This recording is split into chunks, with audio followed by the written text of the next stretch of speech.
बड़ी खबर जयपुर से। वसुंधरा राजे की नाराजगी के बाद इंजीनियर पर एक्शन। कार्यों में लापरवाही के चलते अधीक्षण अभियंता एपीओ झालावाड़ अधीक्षण अभियंता दीपक कुमार झा को एपीओ किया गया है। संयुक्त सचिव प्रवीण कुमार लेखरा ने इसके आदेश जारी किए। कल सीएम भजनलाल शर्मा ने मंत्री और एसीएस को तलब किया था। बड़ी खबर इस वक्त की जयपुर से। वसुंधरा राजे की नाराजगी के बाद इंजीनियर पर एक्शन।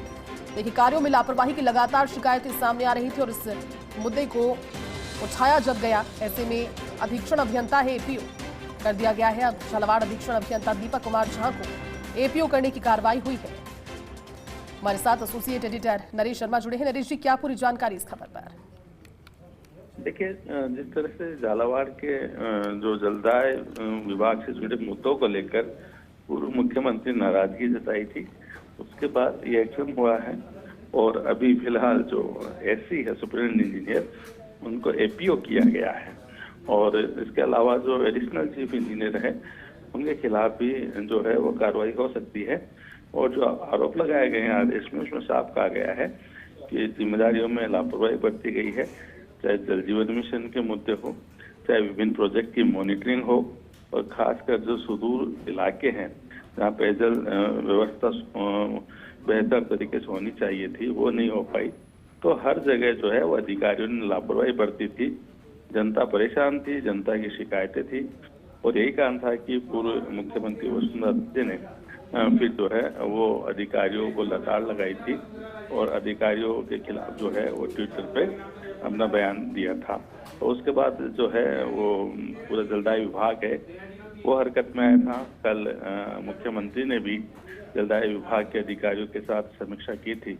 जलदाय मंत्री से भी पूरी बातचीत करके पूरी रिपोर्ट ली थी, और उसके बाद तय किया गया कि जो भी जिम्मेदार अधिकारी है उनके खिलाफ अनुशासनात्मक कार्रवाई हो। तो पहली कार्रवाई के तहत जो अधीक्षण अभियंता है दीपक, जो उनको एपीओ किया गया है। और अब इस बात की चर्चा है कि जो एडिशनल चीफ इंजीनियर है, जो उनकी भी जिम्मेदारी बनती थी, उनके खिलाफ भी कार्रवाई हो सकती है। हालांकि अभी तक कोई इस बारे में आदेश जारी नहीं हुए हैं, क्योंकि मंत्री के स्तर पर फैसला होना है, उसके बाद इस तरह के आदेश जारी होंगे। एक तरह से पूरा संदेश जो है वो दिया गया है कि जो भी अधिकारी काम में लापरवाही बरतेंगे उन पर जो है वो सरकार सख्ती दिखाएगी। बिल्कुल नरेश जी, आप ठीक कह रहे हैं, लेकिन नरेश जी इस खबर के कई पहलू इसलिए भी महत्वपूर्ण हो सकते हैं क्योंकि जिस तरह से कार्यप्रणाली भी रही है, भले हम प्रदेश की वर्तमान सरकार की बात करें या फिर वसुंधरा राजे की बात करें, वो सख्त थी और जीरो टॉलरेंस की नीति का पालन राजस्थान में करती आ रही थी। इसकी प्रति भी अब हम दिखा रहे हैं। नरेश जी, और क्या जानकारी इस खबर पर आप दर्शकों से साझा करेंगे? देखिए, राजस्थान में खासकर जो गर्मियों का समय होता है उसमें पेयजल व्यवस्था को लेकर काफी चुनौतियां होती हैं, लेकिन सरकार ने हालांकि पहले से तैयारी की थी। खुद मुख्यमंत्री भजनलाल शर्मा है, उन्होंने कंटीजेंसी प्लान के लिए बजट जारी किया था। तमाम जो जिला कलेक्टर हैं उनको अलग से बजट दिया गया था। जलदाय विभाग के अधिकारियों से मीटिंग लेके उनको साफ निर्देश दिए गए थे कि गर्मियों में जो है जनता परेशान नहीं होनी चाहिए, और इसके अलावा जो जल जीवन मिशन का जो काम है वो भी जो है सुचारू रूप से आगे बढ़े। लेकिन इसके बावजूद जो है, जो झालावाड़ की अगर हम बात करें, ऐसे और भी जिले हैं, लेकिन झालावाड़ का चूंकि मुद्दा भी छाया हुआ है और पूर्व मुख्यमंत्री यहाँ से आती है, उन्होंने ये मुद्दा उठाया था।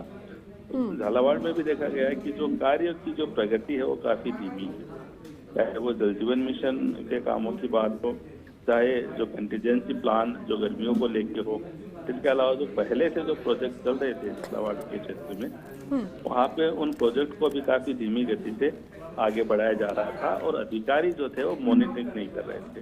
तो जब मॉनिटरिंग का अभाव होता है तो फिर जनता में भी गुस्सा होता है, और जनता अपने जो जनप्रतिनिधि है वहाँ तक शिकायत पहुँचाती है, क्योंकि पेयजल की समस्या है वो बड़ी समस्या होती है जब पानी पीने को नहीं होता। ठीक है नरेश जी, शुक्रिया आपका इस पूरी जानकारी के लिए।